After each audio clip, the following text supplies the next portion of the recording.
சர்வ வல்லமையும் இரக்கமும் மகிமை நிறைந்த ஆண்டவர் இயேசு கிறிஸ்துவின் நாமத்தினாலே அவருக்கும் அன்பின் வாழ்த்துக்கள். தேவன் தாமே ஒருவரையும் இன்னும் மேன்மைப்படுத்துவாராக. இந்த நாளுக்குரிய தியான வசனம் தானியேல் 4வது அதிகாரம் அதனுடைய 35வது வசனம். அவர் தமது சித்தத்தின்படியே வானத்தின் சேனையையும் பூமியின் குடிகளையும் நடத்துகிறார் என்று இந்த பகுதியிலே வாசிக்கிறோம். இதை எழுதி உலகத்தில் இருக்கிற 127 தேசங்களுக்கும் பிரசித்தப்படுத்தினது சாதாரணமான ஒரு நபர் அல்ல. உலகத்தில் தலை சிறந்த ராஜாவாக இருந்த நேபுகாத்நேச்சர் என்று சொல்லுகிற பாபிலோனிய ராஜா இதை பறைசாற்றுவதை காண முடிகிறது. தன்னுடைய அதிகார பலத்தினாலும் தன்னுடைய படைபலத்தினாலும் தன்னுடைய திறமையினாலும் தேவனுடைய அந்த ஒத்தாசையோடு உலகத்தினுடைய எல்லா ராஜ்யங்களையும் கீழ்ப்படுத்தி பாபிலோனிய ராஜ்யம் என்று தலை சிறந்து உயர்ந்து நிற்பதற்கு இந்த நேபுகாத்நேச்சருடைய தலைமையிலே சிறப்பான ஒரு ஆளுகை நடைபெற்று கொண்டிருக்கிறது. ஆனால் அவன் ஜெயித்த இடங்களிலெல்லாம் சில இடங்களில் கர்த்தர் அவனுக்கு ஒத்தாசை பண்ணுகிறார். படைபலத்தோடு கூட ஜெயிக்க ஆரம்பிக்கிறான். இஸ்ரவேலரையும் சிறைபிடிக்கிற அளவிற்கு அவன் மிகுந்த சத்துவம் பெற்றவனாயிருந்தான். ஆனால் தன்னுடைய அதிகார பலத்தினாலும் படைபலத்தினாலும் அவன் உண்டாக்கி வைத்திருக்கிற எல்லாம் ஒரு நாள் அவனுக்கு இருதயத்திலே கர்வம் கொடுக்க ஆரம்பித்தது, பெருமை உண்டாக ஆரம்பித்தது. அப்பொழுது தேவனுடைய அந்த கோபத்தின் வெளிப்பாடும் தேவனுடைய செய்கையின் வெளிப்பாடையும் இவன் அறிந்து கொள்ளும்படி தானியேலை கொண்டு ஆண்டவர் சொல்லிக் கொடுக்கிறார். அதை போல சம்பவிக்கவும் ஆரம்பிக்கிறது.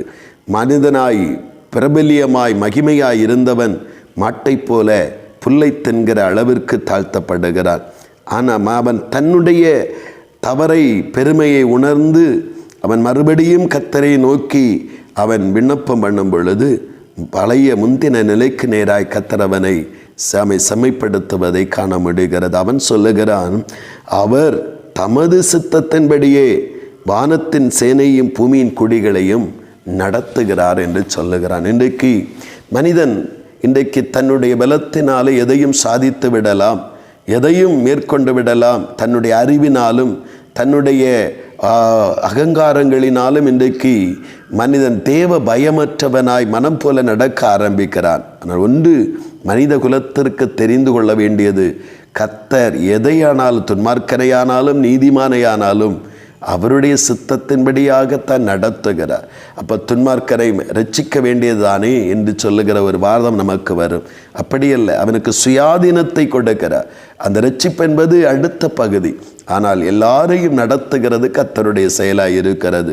நாம் அவருடைய ஜனமாக அவருடைய பிள்ளையாக நாம் இருந்து நாம் அவரை சேவிப்பது உண்மை என்றால் வேதம் சொல்லுகிறது, மரண பரியந்த நம்மை நடத்துவார் என்று சொல்லப்பட்டிருக்கிறது. இது தேவ பிள்ளைகளுக்கு கிடைக்கிற பாக்கியம். இன்றைக்கு நாம் துன்மார்க்கமான வாழ்க்கை வாழ்ந்தாலும் அதை நடப்பிக்கிறவர் கர்த்தர். அதன் வழியிலே வழிகளில் அவன் நடந்தாலும் அவனை எல்லாவற்றில் நடத்துகிறவர் கர்த்தர். நீதியின் வழியிலே நடக்கிறவனை நடத்துகிறது கர்த்தர். ஆனால் நீதிமானுக்கு என்ன ஒரு பாக்கியம், அவன் வாழ்வின் கடைசி நிமிடம் வரைக்கும் கர்த்தர் அவனுடைய பாதையிலே தோன்றுகிற சகல பொல்லாப்புகளும் சகல குறைபாடுகளையும் சகல தீமைகளையும் சாத்தானுடைய வல்லமைகளையும் பாவ கிரியைகளை ஜெயித்து அவன் முன்னேறுவதற்குரிய செம்மையான வழியிலே அவனை நடத்தி மகிமைப்படுத்துகிற தேவனாயிருக்கிறார். அதுதான் நீதிமானுக்கு கிடைக்கிற சிறப்பு. இன்றைக்கு நாம் கர்த்தர் நம்மை நடத்துகிறார் என்கிற தெளிவோடு நீதிமான்களுக்குரிய வாழ்வை வாழ்வோம். மரண பரியந்த நம்மை நடத்தி நம்மை மகிமையும் படுத்துவார். கர்த்தர் தாமே நம்மை ஆசீர்வதிப்பாராக. ஆமேன், ஆமேன். செபிப்போம். பரலோகத்தின் நல்ல ஆண்டவரே, பரிசுத்தமான நல்ல இந்த காலை நேரத்திற்காக ஸ்தோத்திரம் அப்பா. தேவனே, நீர் உம்முடைய வல்லமையின்படி வான சேனைகளையும் பூமியில் உள்ளவை யாவையும் ஆளுகை செய்கிறீங்கப்பா, நடத்துகிறீங்கப்பா.